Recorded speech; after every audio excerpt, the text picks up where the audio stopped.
नमस्कार, माझे नाव गौरी मनोज खंडारे आहे. मी आता 11वी विज्ञानची विद्यार्थिनी आहे. माझ्या शाळेचे नाव राष्ट्रीय माध्यमिक उच्च माध्यमिक आश्रमशाळा लोणी.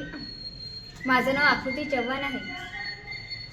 विषय: आपल्या परिसरातील महिला व बालकांमधील कुपोषणाची समस्या, यांची उपाययोजना.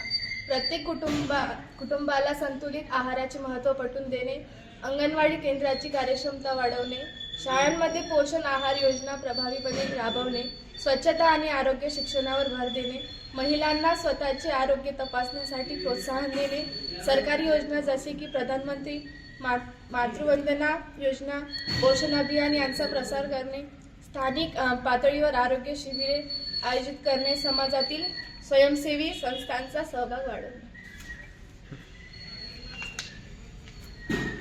कुपोषण ही केवळ आरोग्याची समस्या नसून ती सामाजिक, आर्थिक आणि शैक्षणिक समस्या आहे. आपल्या परिसरातील प्रत्येक नागरिकांना या समस्येविरुद्ध लढा देण्यासाठी जागरूक व्हावे लागेल. संतुलित आहार, शिक्षण आणि स्वच्छता यांच्या माध्यमातून आपण हा आजार दूर करू शकतो. निरोगी महिला आणि सुदृढ बालक म्हणजे आपल्या देशाचा उज्ज्वल भविष्यकाळ आहे.